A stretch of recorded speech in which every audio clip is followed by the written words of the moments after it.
Oke, kita mulai level hari ini. Seperti biasa, chartnya aku share di Igoy, yang di TokTok yang di YT. So sorry nggak bisa lihat chartnya. Langsung aja ke Igoy ya. Ada yang less sugar. Oh ya, oke lah. Oke, aku pasin dulu kameranya, udah kelihatan ya, jelas ya. Oke. IHSG.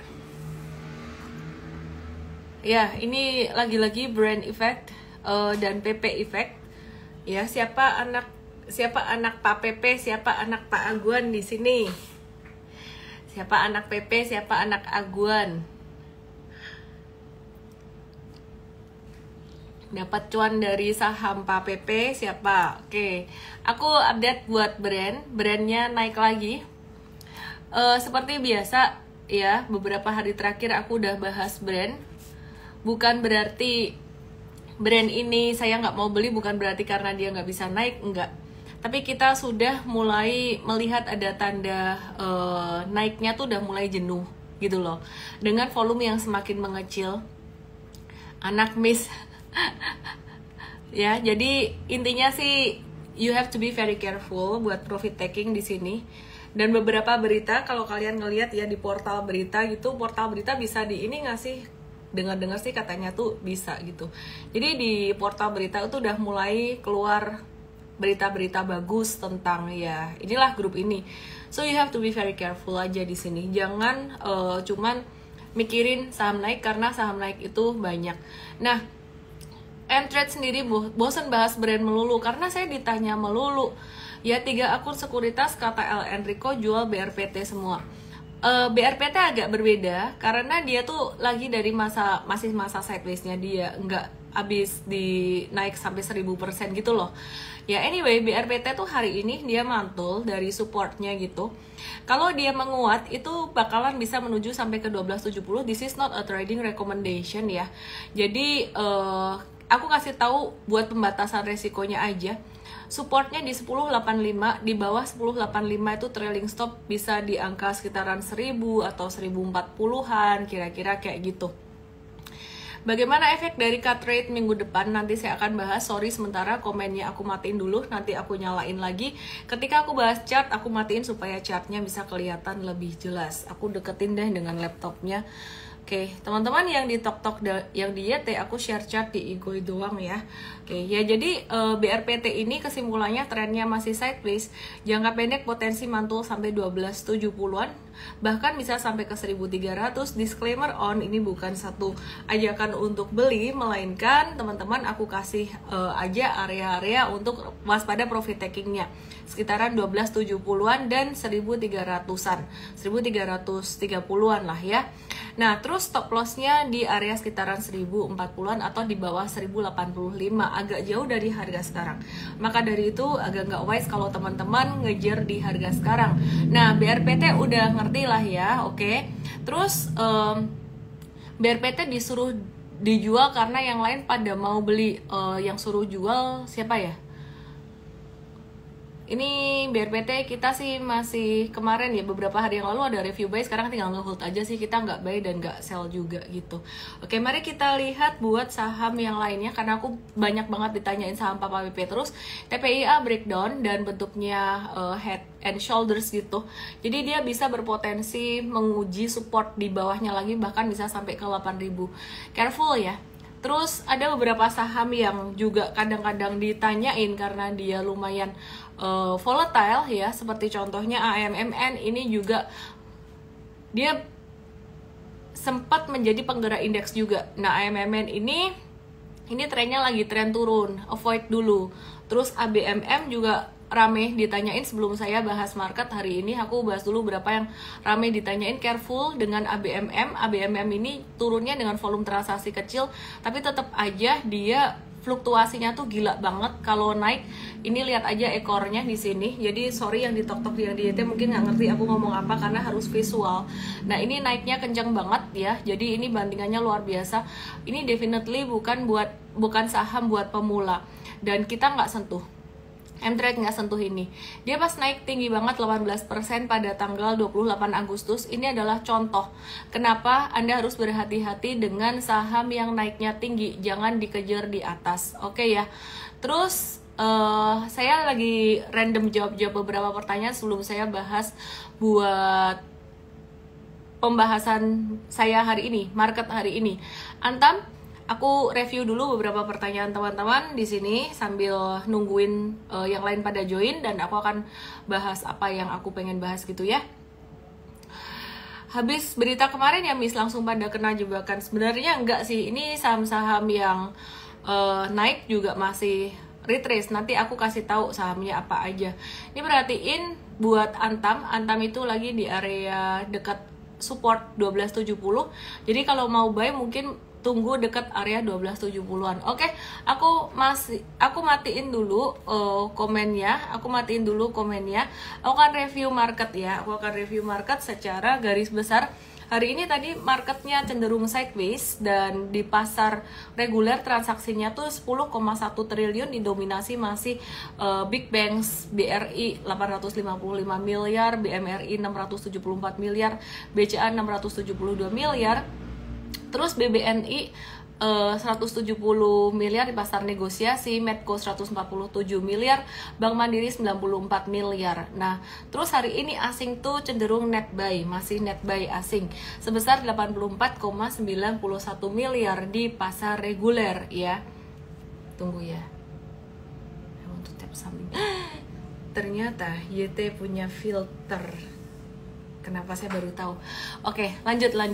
Jadi asing tuh hari ini net buy 84,91 miliar di pasar reguler. Yang banyak dibeli tuh saham Bank Mandiri 303,2 miliar, BCA 211 lebih ya miliar, BRIS 103,9 miliar, dan keempat brand 99,2 miliar. Jangan kejang-kejang dulu, angka 99,2 miliar itu kecil, saya kecil. Dan BBNI 20,4 miliar. Nah, meskipun lagi banyak diborong saham-saham big banks hari ini pergerakannya cenderung sangat sideways sekali. Jadi menurut saya ini pergerakan yang just normal transaction aja, daily normal transaction. View-nya BCA, BMRI masih belum berubah, masih valuasinya tinggi. Tapi meskipun demikian masih tetap akan ada upside karena The Fed masih potensi akan nurunin suku bunga terus sampai tahun 2025 nanti. Terus BRI ini juga dia potensinya juga masih akan bagus meskipun selama beberapa hari ini cenderung stagnan. Nah, The Fed akan nurunin suku bunga pada tanggal 18 September 2024, tepat 1 pekan lagi. Perkiraan turunnya suku bunga sekitaran 25 basis point ya. Nah, terus efeknya apa? The Fed turunin suku bunga ini efeknya sudah pasti positif. Saya udah bahas tentang hal ini berkali-kali, tapi efek positifnya ini sebenarnya sudah terjadi di market. Kapan terjadinya?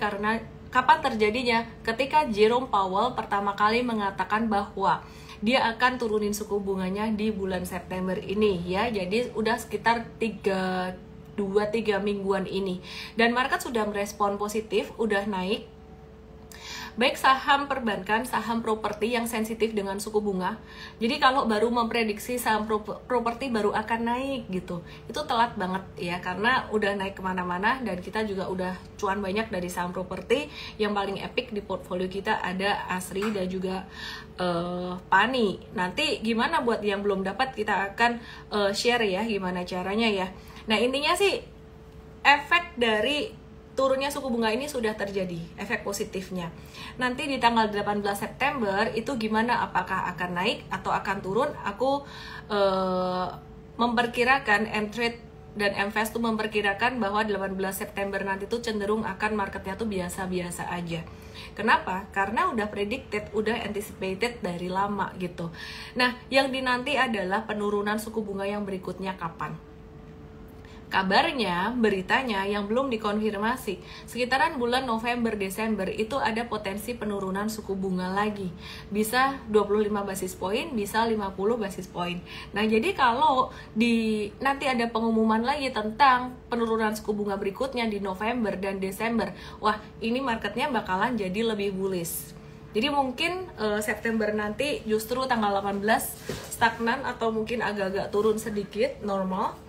Dan jika The Fed memberikan pengumuman turun suku bunga lagi di November, Desember, begitu pas keluar pengumumannya, itu di situ marketnya naik. Jadi bukan pas diturunkan suku bunganya.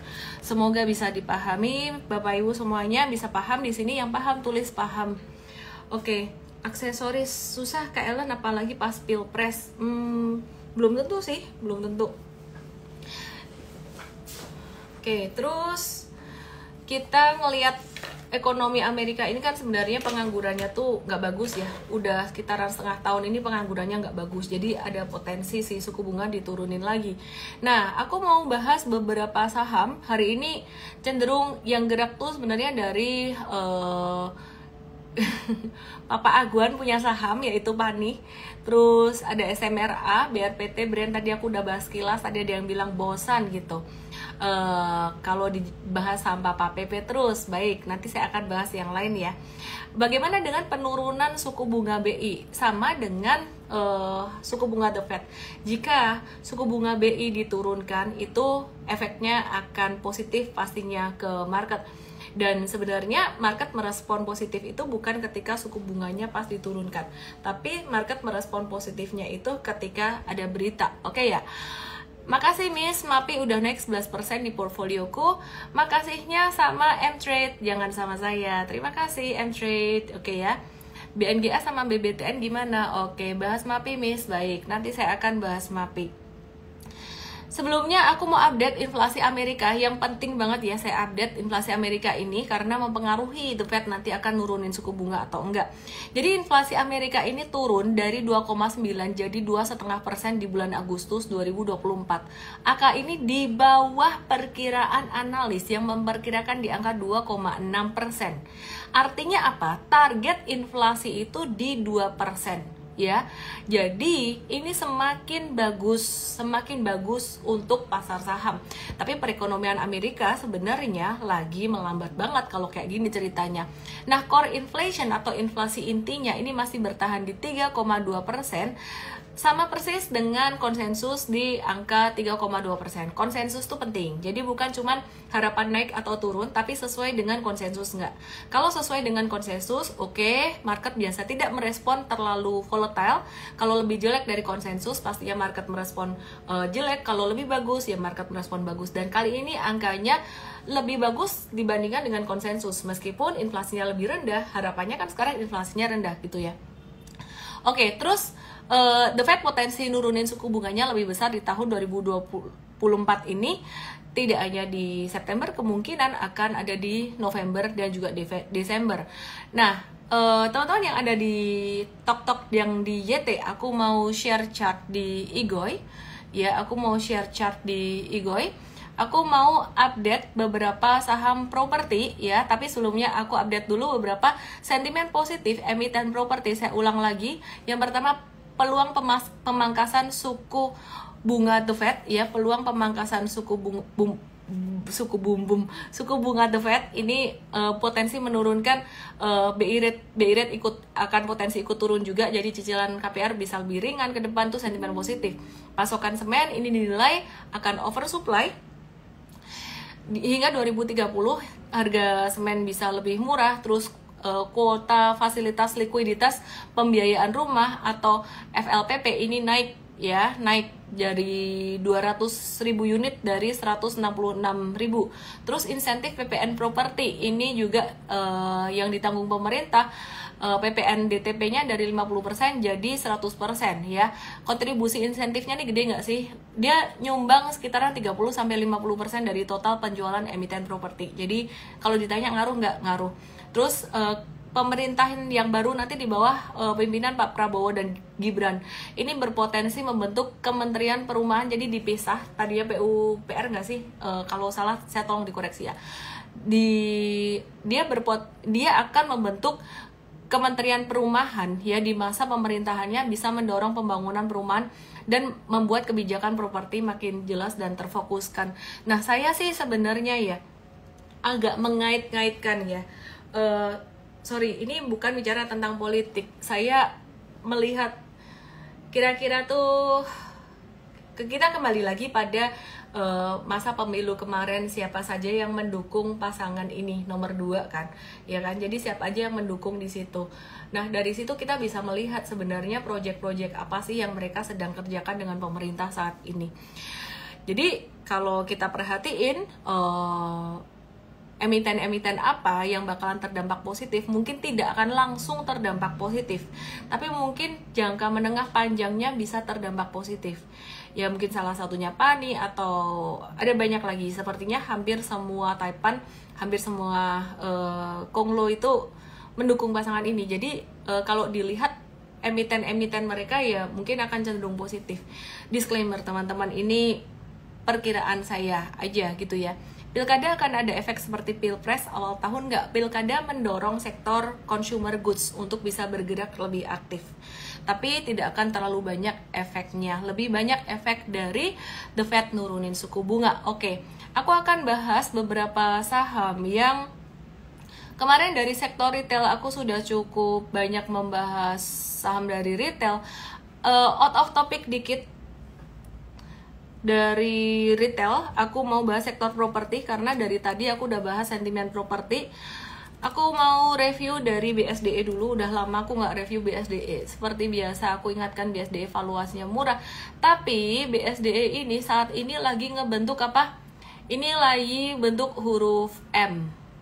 Ya, jadi M itu apa? Double tops. Jadi kalau double tops, tanda-tanda dia potensi mau turun. Nah, teman-teman yang ada di TokTok, yang ada di YT, aku saranin kamu bisa ngelihat chart di Igoi karena supaya apa yang aku jelaskan ini kamu benar-benar bisa nangkep gitu. Ya, jadi ini patternnya double topsnya ini tadi turun dengan volume transaksi besar. Nah, BSDE ini kita nggak review buy saat ini karena kita memang lagi nunggu retracement-nya. Retracement BSDE ini diharapkan bisa sampai area berapa sih? Sekarang sebenarnya udah retrace, tapi karena retrace-nya bentuknya seperti ini tanda-tanda dia mau turun biasanya.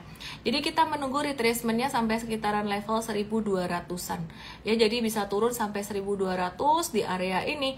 Nah, kita akan lihat lagi apakah pattern-nya ada pattern yang menunjukkan pembalikan arah. Kalau dia belum menunjukkan pembalikan arah, ya artinya kita menangkap pisau jatuh. Jadi kita nggak review buy dulu. Tapi kalau ditanya, ini worth it nggak sih ditungguin sekitaran 1200-an gitu, menurut aku sangat menarik sekali ya, dengan valuasinya yang paling murah dibandingin dengan sektor properti yang lain. Nah, teman-teman yang mau belajar tentang bagaimana caranya investasi saham jangka panjang, belajarnya di Mvest ya. Kalau kelas untuk pemulanya banget, kelas webinar 2 jamnya itu tanggal 21 September jam 10 pagi. Boleh belajar, daftar di emvest.id/live ya, emvest.id/live. Buat yang udah pernah ikut, nggak usah ikut nggak apa-apa. Yang belum pernah aja silahkan ikut untuk cara investasi buat pemula. Oke, ya jadi kesimpulannya untuk BSDE ngerti ya, BSDE bisa di watch tapi jangan sekarang. Nah, aku mau mengulang lagi apa yang aku katakan kemarin. Yang aku katakan kemarin itu apa? Yang aku katakan selama 2 live berturut-turut adalah this week and next week will be retracement week. Akan menjadi pekan-pekan retracement. Pekan retracement tuh artinya pekan apa? Pekan istirahat. Jadi trading itu doesn't have to be buying every day. Tidak harus beli terus. Ada waktunya, masa-masa istirahat. Trader istirahat, investor juga istirahat. Jadi kayak kalian tuh nanam pohon, kan kalian nanam benihnya, disiram, dipupuk. Ya udah, disiram, dipupuk aja, artinya hold dulu gitu loh sampai berbunga dan berbuah. Nah, sekarang ini ada beberapa saham memang masih bisa di trading, tapi kebanyakan masa istirahat dan menunggu retracement. Nah, di masa istirahat ini banyak orang yang meninggalkan belajar sahamnya karena ya wes biarin gitu loh, padahal penting banget. SMRA hari ini agak-agak kelainan dibandingin dengan teman-temannya yang lain.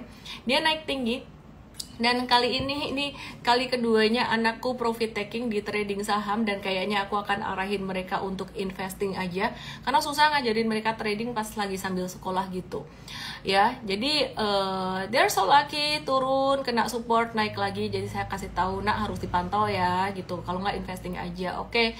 Dan hari ini profit taking, seneng. Kenapa hari ini anak aku profit taking? Karena ya pertama dia nggak bisa mantau, dan ini bukan buat invest untuk dia, dan ini secara jangka pendek dia kena resistance sekitaran level 660 ini 4 kali dia nggak bisa lewat di sini.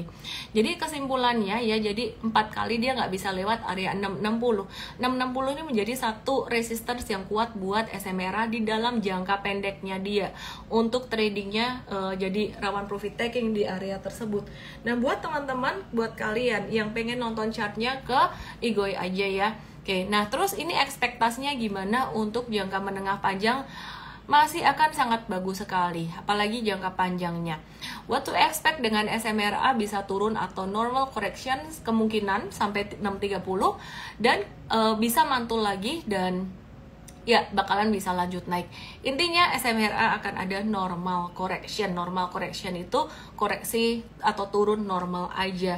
Nah kemudian selain SMRA, aku pengen review P1. P1 ini juga udah naiknya lumayan tinggi. Di M-Trade ini ada nge-hold saham P1.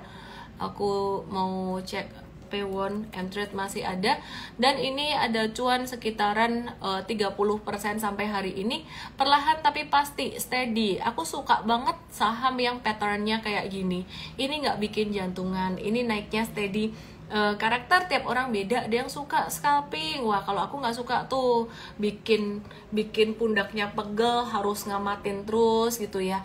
Nah jadi bukan cuman masalah ngamatin sih, masalah time sensitif dan price sensitif juga untuk scalping itu. Lu nggak boleh telat belinya, dan nggak boleh telat profit takingnya, nggak boleh telat stop lossnya. Aku nggak suka kayak gitu, kayak mesti tegang terus, nungguin terus. Nah di sini aku dapat cuan dari P1, mungkin lebih ke M-Trade ya, M-Trade dan M-Traders, teman-teman M-Traders, cuan dari P1 ini review buy-nya itu udah dari tanggal 8 Juli kemarin, sebelum P1 itu lari kemana-mana, sebelum naik kemana-mana. Aku seringkali mendapatkan pertanyaan, kok telat sih ngerekomendasi saham M-Trade udah naik 4%, 5% baru di review baik. Kita nggak swing trade, kita nggak scalping ya. Jadi kalau kita waktu itu P1 naik 4% atau 5%, kita baru review buy, artinya kita menunggu satu confirmation trennya tuh ada pembalikan arah di dalam jangka menengahnya dia. Nah coba dilihat di Igoi, ada chartnya di sini. Nah terus kemudian saya menerima pertanyaan lagi dari mungkin M-Traders yang baru memulai, ini kan di review buy mungkin ya waktu itu sekitaran level berapa sih nih, 392. Kalau harganya udah naik lewat 392 gimana? Jika kamu mengikuti materi trading academy kita, ya di trading academy, kamu udah tahu caranya, the how-nya, maka hargamu itu boleh beda-beda dikit dengan harganya M-Trade. Jadi enggak harga yang plek jiplek keteplek harus sama. Anda bisa lebih fleksibel. Kenapa? Karena the how-nya kita udah ajarin. Jadi beda beberapa tick itu nggak masalah. Ngejar harga di atas harganya M-Trade gimana? Beberapa tick nggak masalah, asal syaratnya Anda sudah mengerti ilmu dan sudah nonton trading academy ini, udah paham ya. Jadi teman-teman, kembali lagi pada P1 ini aku flashback waktu itu udah naik sekitaran 4%. Some people doesn't understand, they don't understand. Mereka bilang telat gitu. Enggak say, ini nggak telat say, karena kita nggak scalping. Nah kalau sekarang bisa ngelihat seperti ini, baru oh iya bener ya, sekarang aku mengerti deh jangka menengah itu yang dimaksud kayak gimana. Ini tren jangka menengah si P1 yang di YT, yang di Tok. Saya harap kamu bisa ke Igoi supaya bisa lihat chartnya di sini. Karena kalau nggak bisa lihat chartnya, penjelasan saya jadi nggak bisa dipahami. Oke ya. Nah terus sekarang kalau mau beli P1 sama wait and see dulu aja, dan kita sudah dekat masa profit taking untuk swing trading untuk jangka menengahnya juga gitu ya. Oke, terus kita akan next ke saham yang berikutnya, yaitu CTRA. Nah sebelum aku masuk ke CTRA, aku mau cek komen dulu Bapak Ibu semuanya. Tadi P1, BSDE, dan SMRA paham ya. BSDE lagi M, mau nunggu turun, terus SMRA-nya dekat dengan resistance, rawan normal correction juga, tapi jangka menengah panjang masih oke. BSDE valuasi masih murah banget, jadi kalau jatuh banget tuh investor nungguin banget gitu ya. Yang di MVest kita akan kasih tahu kalau BSDE-nya jatuh, yes bisa masuk, tapi nanti kita kasih tahu. Oke ya, terus kemudian yang berikutnya tadi P1 itu naiknya tuh steady banget. Nah, patternnya P1 yang kayak anak tangga itu aku suka, aku demen banget saham yang patternnya tuh kayak gitu. Oke ya, nangkep ya. Toba, Iwan Leman nanya Toba. Nanti ya aku bahas satu-satu. Ini masih di properti dulu, karena properti ini ya aku expect kalian kalau misalkan ada retracement bisa mendapatkan kesempatan di situ meskipun kalian nggak join M-Trade MVest. Apalagi kalau kalian join di M-Trade MVest, kalian akan bisa jauh lebih mantap lagi. Nah, apa sih yang menjadi tantangan seorang trader dan seorang investor? Coba ditulis di chat room. Sebelum aku lanjutkan ke CTRA. Aduh, nggak bisa dibalik. Oke, aku tanyain apa yang jadi tantangan trader dan investor saham. Trader, investor saham, investor kripto, trader kripto, tantangannya apa? Tulis di chatroom, tantangannya apa? Yang paling susah apa? Apakah itu memilih saham, stock pick, atau memilih koin, atau menentukan timing, atau apa lagi ya? Timing beli, timing jual, atau menentukan berapa banyak mau masuk? Apa tantangannya? Oh, Anita bilang tantangannya kehabisan peluru. Sandiarians bilang hilang barang, sama-sama pusing katanya. Psikologi, tantangannya tuh satu. Yang nonton BCA Wealth Summit pasti tahu. Ya, yang nggak nonton di webnya BCA ada. Tantangannya apa? Tulis. Oh, dia tantangannya money management. Isu, bukan. Tantangannya adalah bingung. Ketika Anda belajar satu strategi apapun itu, mau trading, mau investing, Anda sudah dikasih tahu ilmunya. Contoh di Trading Academy, dikasih cara trading, di MVest, dikasih cara investing. Bisa jadi bingungnya tuh ketika strateginya diuji, nggak langsung naik. Contoh S Hardware, aku udah ulang berkali-kali. Yang masih belum ngerti, ikut aja MVest Start tanggal 21 September jam 10, daftar di emvest.id _LIVE ya. Jadi bukan emosi, bukan isu dan sebagainya, tantangannya bingung. Kalau ada maka dari itu MVest dan M-Trade itu memberitahu apa yang sebaiknya dilakukan. Loh, apa 100% tepat? Ya enggak lah, pasti ada yang namanya pembatasan risiko. Ya, jadi tantangannya bingung. Biar nggak bingung bagaimana? Biar ada conviction bagaimana? Belajar fokusnya. Jadi kalau ikut MVest M-Trade fokusnya belajar. Investor yang berhasil adalah investor yang belajar. Pebisnis yang berhasil, pebisnis yang tidak pernah menyerah dan terus belajar. Mindsetnya belajar terus. Oke ya, jangan capek-capek saya ingetin ini ya Bapak Ibu ya. Nah, CTRA ini juga satu pattern yang menarik banget menurut aku ya, yang dibandingin dengan BSDE, SMRA, P1 tadi. Ini Cetra ini memang agak lambat sebenarnya, sideways-nya cukup lama. Nah, kalau P1 itu anak tangganya tuh kecil-kecil tapi dia naik terus steady. Si CTRA ini anak tangganya tuh lebar-lebar kayak gini. Kesimpulannya sebenarnya CTRA ini aku lihat ya base-nya itu lebar-lebar panjang-panjang gini. Aku melihat CTRA ini dia gerakannya tuh lebih steady, slow and steady. Tapi buat jangka menengah panjang tuh menarik. Jadi aku tertarik sih kalau misalkan CTRA ini ada koreksi, aku kepengen masuk di sini. Koreksinya sekitaran level berapa? Ya 1285 for investing. Itu menarik gitu ya. Nah, jadi 4 saham tadi menarik untuk investasi jangka panjang, tidak perlu dibeli semuanya, tunggu pas jatuhnya. Nah, tunggu pas jatuhnya kapan ya? Nanti kalau di invest teman-teman dikasih tahu.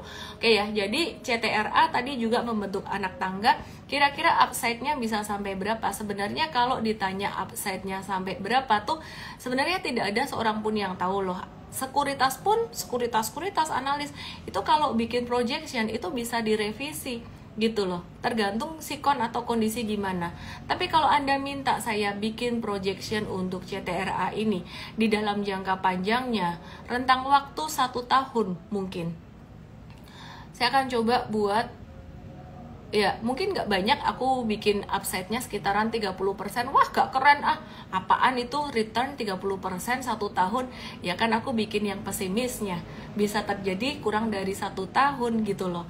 1 tahun itu pesimis banget gitu. Karena kenapa saya bikinnya begitu, karena monthly chart-nya si CTRA ini udah mulai di tengah-tengah gitu, udah mulai di 1345 tuh di tengah-tengah antara tertinggi dan terendahnya dia gitu. Kalau gitu cari saham yang di bawah banget dong, yang paling bawah, mentok bawah banget. Aku mau nanya, aku nyalain komennya. Emang kamu berani kalau aku kasih tahu yang lagi di bottom banget itu yang lagi di bottom banget itu Unilever. Coba tulis di sini, berani enggak? Ini bukan suruh kamu beli ya. Ke Igoy supaya kamu bisa lihat chartnya ya saya di sosmed sebelah Igoy. Oke ya. So kamu bisa lihat chartnya ya. Oke. Nah, emang kamu berani beli ini? Iya. Vini WRWN. Oke. Nggak kan? Ada yang nggak berani, takut. Nah, tapi justru malah pemikiran investor, orang-orang value investor tuh kebalikan loh. Ini aku bukan ngomongin Unilever-nya, tapi aku ngomongin pattern saham yang di bawah gitu loh. Value investor tuh kalau ngebeli di bawah, contoh ya, aku bukain Astra International. Astra International ini kalau buat investor itu malah kemarin pas lagi di bawah banget di sini, sekitaran 4.300-an, 4.400-an, ini malah mereka masuk. Nah, aku kasih lihat lagi saham yang lagi di bawah banget nih. Contohnya, gak berani, yang itu mah nih, banyak yang gak berani. Ini TLKM. TLKM sekarang lagi di bawah banget nih. Ini lagi di bawah banget. Kamu berani nggak? Berani nggak?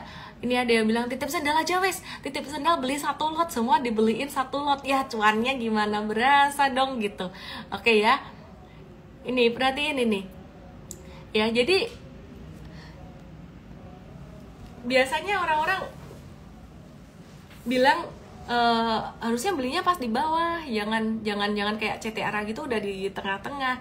Oke, kalau investing kita pakai valuasi dan masih nawarnya mentok banget di bawah, itu agak-agak spekulatif. Sebenarnya nangkep pisau jatuh juga. Nah, kalau di Mvest, kita tuh combine dengan strategi super investing. Ada super trader, ada super investor.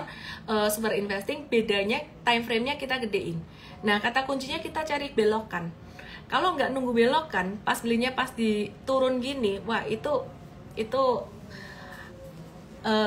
apa namanya, nangkep pisau jatuh, bisa nunggunya lama. Nangkep nggak chart kalau pas lagi jatuh di review buy di situ itu bisa nunggunya lama. Nah, akan lebih baik kalau nunggu belokan gitu. Oke, aku buka ASI deh biar kalian nggak bingung. Aku matiin dulu komennya. Oke, ASI di sini valuasinya udah murah, sekitaran 6.000 itu udah diskon valuasi. Tapi kalau kita nggak ngelihat secara kita padu dengan strategi super trader atau super investing, ini bakalan kena turunan berapa persen nih, dari 6.000-an sampai di bawah ini bisa kena turunan hampir 30%. Nah, kenapa ASI itu Mvest masuk di level di bawah-bawah sini? Ya ini karena kita combine dengan strategi super trader atau super investor itu tadi. Jadi teman-teman nggak akan terlalu lama nunggu dia naik. Ini kita belajar dari pengalaman. Bisa belajar di Mvest itu di emvst.id_live tanggal 21 September jam 10. Oke? Live-nya pakai kursi pijat, baiklah. Oke, aku sekarang mau bahas saham MAPI, Mitra Adi Perkasa dan MAPA. Banyak yang nanyain, MAPI hari ini nggak kemana-mana ya, ini nggak kemana-mana hari ini, and that's very normal. Sebenarnya aku udah bahas juga MAPI ini dari stage 4-nya, terus nih stage 1 sekarang menuju ke stage 2 yang di top yang di YT. Boleh ke Igoy untuk lihat chartnya. Dan saat ini MAPI ini lagi ngetem aja. Boleh beli nggak kalau dia turun sampai 1590 atau 1600-an? Ya silahkan lah kalau mau nunggu di area itu. Dapat di 1535 best price, tapi saya tidak berharap dia jatuh sampai di sini gitu loh. Thank you Miss APLN udah naik sampai 14%-an di portfolioku katanya. Thank you buat Mtrade aja deh, buat tim Mtrade ya. Oke, kreditnya aku taruh, aku balikin ke M-Trade ya. Jadi ingat-ingat ya, MAPI-nya ya sekarang tinggal nunggu aja ngehold naik gitu. Aku suka patternnya ini. Terus ASI bisa masuk sekarang nggak? Tunggu aja, retracement aja. S Hardware bagaimana? S Hardware kemarin, beberapa hari kemarin tuh breakout juga, dan ini lagi sideways aja. Makanya aku bilang tadi temanya this week and next week ini adalah masa penantian, masa istirahat. Jadi trader itu tidak selalu setiap hari itu masa buy. Sekarang tuh lagi masa tunggu. Chill. Pak nih gimana? Udah cuan sacap hun TP aja kak. Wih, M-Trade cuannya cicap hun 70%. Sombong. Oke, mari kita lihat balik lagi ke S Hardware. S Hardware bagaimana? MLPT Miss lagi naik tidak wajar. Ya sudah, kalau pintar kalau tahu naik tidak wajar jangan dibeli. Oke ya. Naik sampai kemungkinan akan bisa upside-nya sampai 830, bahkan 870, tapi tetap batasin resiko kalau dia jatuh di bawah 730, stop loss kemungkinan sekitaran 715, dan angka-angka ini aku nggak samain dengan angkanya M-Trade karena buat ngejagain M-Trade. Thanks Miss, paniku 122%, wow. Luar biasa. M-Trade udah tektok pani beberapa kali, sempat cepet hun 100%, terus kita ada trading lagi. Oke lah, karena kalian ngebahas pani terus, aku jadi gemes pengen tak bahas paninya, tapi sebentar ke MAPA dulu ya. Jadi abis MAPI kita ke MAPA. MAPA ini bagaimana kabarnya say? MAPA ini sideways juga, nggak kemana-mana juga. Inverse head and shoulders kemarin abis breakout, patternnya mirip kayak MAPI, tapi kami titip sendal di MAPI aja deh ya, yang likuiditasnya juga lebih oke gitu loh. Nah, aku nggak bahas jauh untuk MAPI dan ASES biar kalian nggak bosan juga, karena dari kemarin udah bahas itu terus. Pada sebut-sebut pani, siapa yang punya pani? Nih, ada yang bilang aku cuan segini. Baiklah, aku mau kalian kasih lihat M-Trade cuan segini, dan saya mau ngepok-pok kalian yang nggak punya ini, gak usah FOMO, gak usah stres. Go to Miss naik 10% sih toh, sabar ya. Pani ini 69-70% di M-Trade ya. Nah, sekarang jadi banyak yang ngaku-ngaku jadi anaknya Papa Aguan nih. Oke. Aku gak akan ngomong banyak tentang pani waspada aja profit taking di dalam jangka pendeknya ya. Let the sky be the only limit. Aku nggak taruhin resistance ada round number di 10.000. Tapi let the sky be the only limit, jangan dikejar.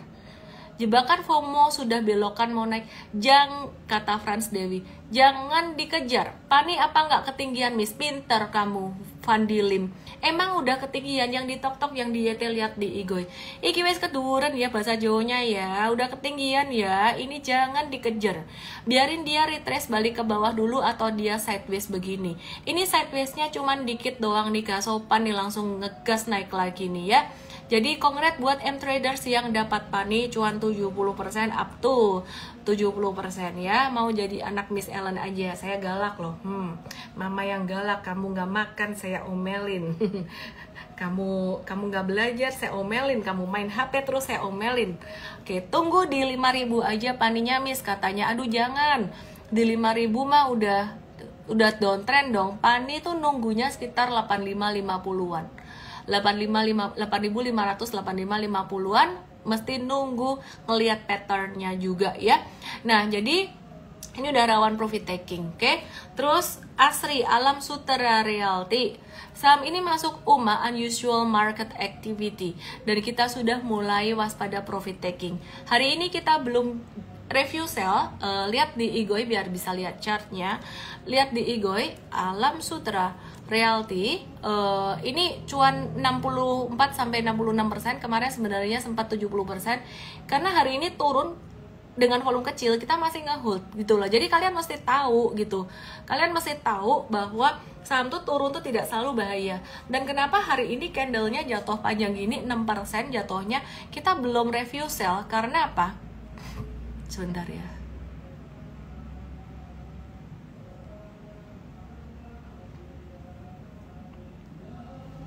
Oke ya. Ya, jadi Kalau diperhatikan di sini, ini jatuh dengan volume transaksi tinggi ya. Ini jatuh dengan volume transaksi kecil di sini.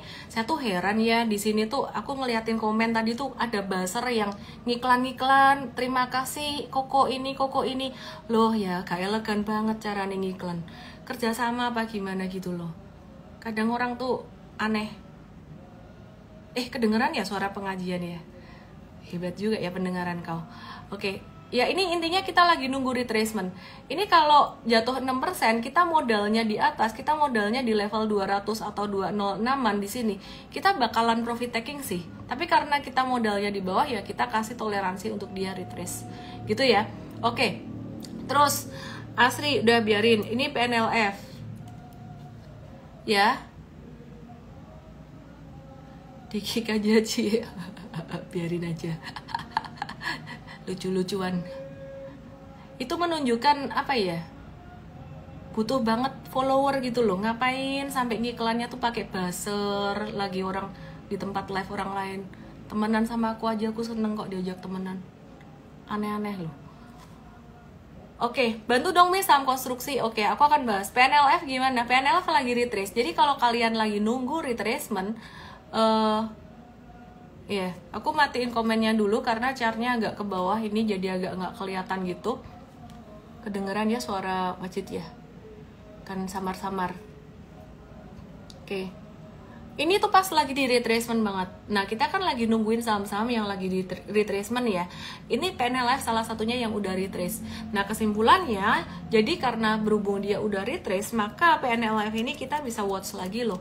Karena apa? Karena dia udah retrace. Oke, tadi aku mulai random bahas saham yang lain. Tadi aku ada minum tolak angin, banyak yang minta dibahasin saham Sido. Sido bagaimana? Sido ini mirip-mirip kayak S Hardware bentuknya.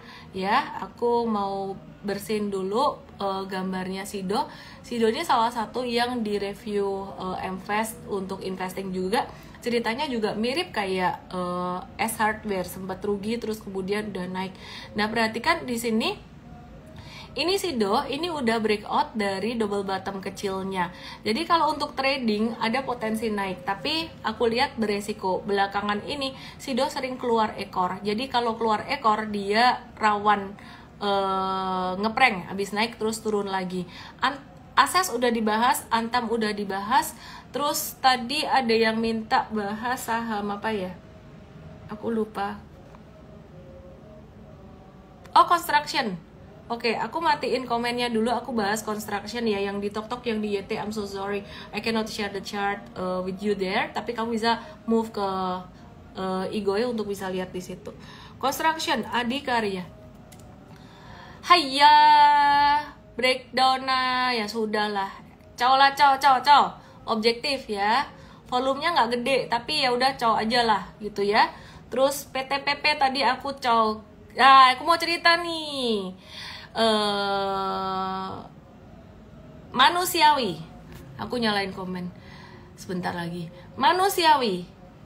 Ya, kalau kalian gemes sama beberapa saham tertentu, tapi bagaimana menjaga diri kita tetap objektif? Itu yang tidak mudah. Aku ulang ya. Manusiawi kalau kalian menghadapi kondisi suatu market ya, kondisi market dimana ketika dia naik ya, dia naik, harga saham naik, terus abis itu kamu belum jualan, terus dia turun, kamu nggak sempat jualan ya, jadi kayak tadinya cuannya itu banyak gitu, sekarang cuannya tuh tinggal 10% atau 20% dari cuan yang kemarin kamu harusnya dapatin. Bayangin aja angkanya gitu. Gemes nggak? Gemes. Nah, ini terjadi. Saya punya saham ini, saya tektok 2 kali ya, kayak nih sempet di sini ada trading, Mtrade juga trading. Di sini aku buy lagi. Lihat di Igoe supaya bisa kelihatan chartnya. Nah, waktu itu naik kenceng. Aku ada review Mtrade review buy sekitar di sinilah. Naik kenceng. Ting. Ini lagi jalan-jalan nih. Ini di Thailand lagi jalan-jalan. Pernah nggak sih kalian ngerasain langsung dek gitu? Pernah nggak sih? Aku nyalain komennya ya, langsung dek di hati. Saya ngerasain itu karena apa? Karena itu menunjukkan berarti size-nya yang ditaruh di situ secara psikologis berarti gede. Bukan size secara nominal gede untuk orang lain ya. Tapi buat psikologismu gede. Buat aku itu gede karena saham ini aku nilai high risk, jadi aku taruh di situ, angka segitu tuh gede. Nah, aku langsung dek gitu, naik kenceng. Tapi hari itu saya nggak jual. Kenapa? Karena saya lihat, oh abis itu nanti bakalan jadi gini nih, turun terus sideways bisa breakout lagi gitu. Ya wes, nggak tak jual. Habis itu turun, siangnya langsung cuannya itu berkurang separuhnya lebih. Ya kan? Cuannya berkurang separuhnya lebih. Oke, karena aku tradingnya jangka menengah dan kadang-kadang swing trading. Aku yang ini aku berencana ya swing trading lah gitu. Oke, terus cuannya jadi separuhnya kurang gitu. Terus abis itu ini kayak di sini nih masih untung, masih cuan kan, belinya sekitar di sini nih. Masih cuan. Di sini jualan, tadi aku ikutan jualan juga. Cuannya itu jadi saupil gitu loh. Gemes nggak? Kalau dulu aku gemes banget. Dulu aku gemes banget ngalamin kayak gitu. Hari ini gemes nggak? Enggak. Duh, kok bisa nggak gemes? Udah kebal, udah baal. Karena udah pernah mengalami yang lebih parah.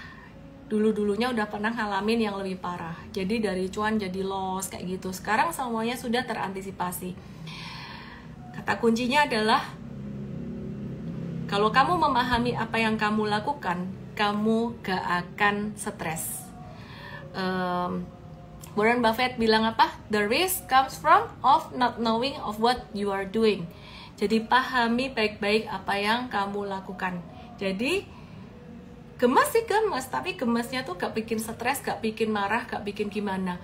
Satu hal penting yang aku mau share buat kamu, Mela nanya, masih ada kemungkinan gak bakal naik lagi nggak? Nah, ini pertanyaan yang bagus. Kalau kamu nanya ada kemungkinan naik lagi nggak, jawabannya adalah ada. Kalau ditanya kemungkinan naik, kamu kan cuma mencari pembenaran toh. Bisa naik lagi nggak? Bisa. Kenapa? Belum jual pasti.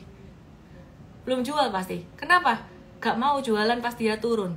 Objektif, bagaimana menjaga pemikiran kita supaya bisa objektif. Naik profit taking atau hold, turun, jual atau cut loss atau hold, itu caranya gimana? Belajar caranya. Di Trading Academy aku udah ajarin gitu loh. Nah, sekarang tinggal judgement diri itu yang kita rela atau enggak. Kadang-kadang orang mencari pembenaran masih bisa naik lagi nggak supaya nggak perlu jual. Tapi itu nggak oke. Kalau aku jawab apa adanya, bisa naik lagi nggak? Bisa. So, what's next?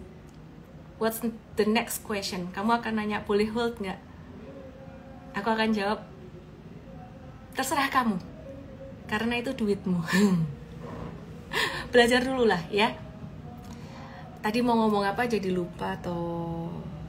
Oh, satu hal penting. Kalian pernah dengar amigdala hijack nggak?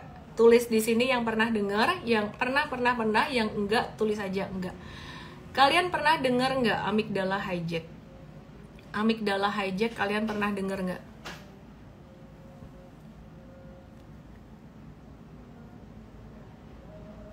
Oke, amigdala hijack tuh kira-kira gini. Otak manusia terdiri dari, kira-kira ya penjelasan gampangnya, 3.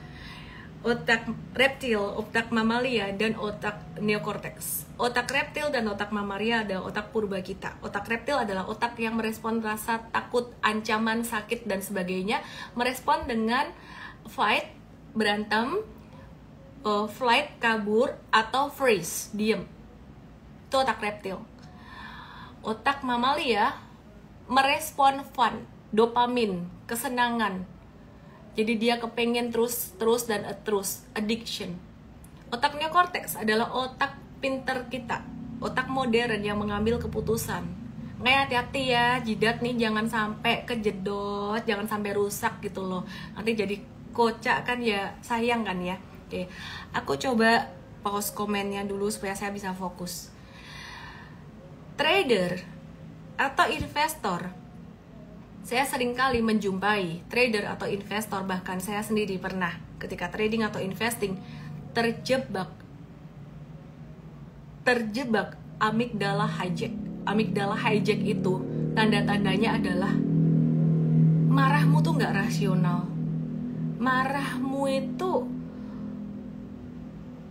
nggak rasional. Kayak misalkan masalah kecil aja tuh kamu bisa iya, nggak rasional sampai mungkin gitu loh.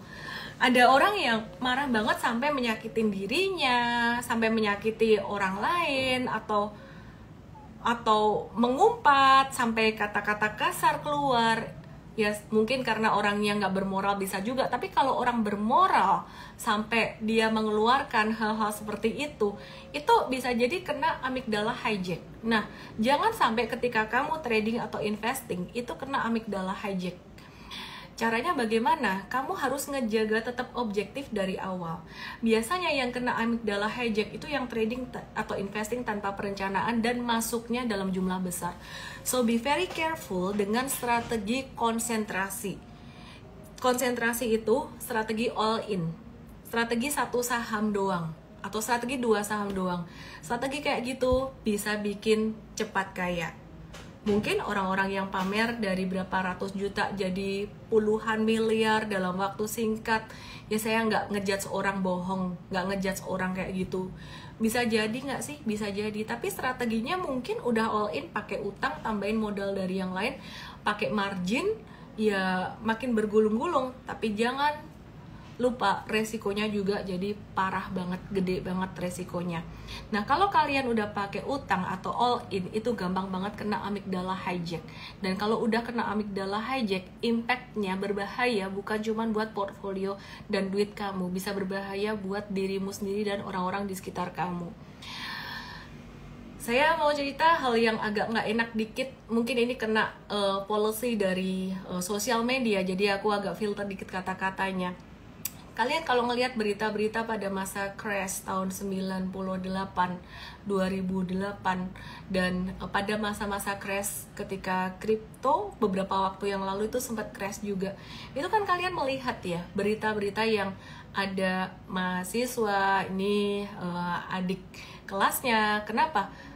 Karena duitnya dipakai buat kripto atau kriptonya kalah atau gimana gitu loh. Aku bukan ngomong kriptonya, saham juga sama. Ada pilot, kalian cari aja di berita tuh, ini berita nyata. Pilot yang dirinya dengan cara jatuhin ininya, ini bukan untuk inspirasi ya, jangan, nggak boleh ditiru ya. Itu karena stres di saham, jadi dia mati ajak-ajak orang lain gitu.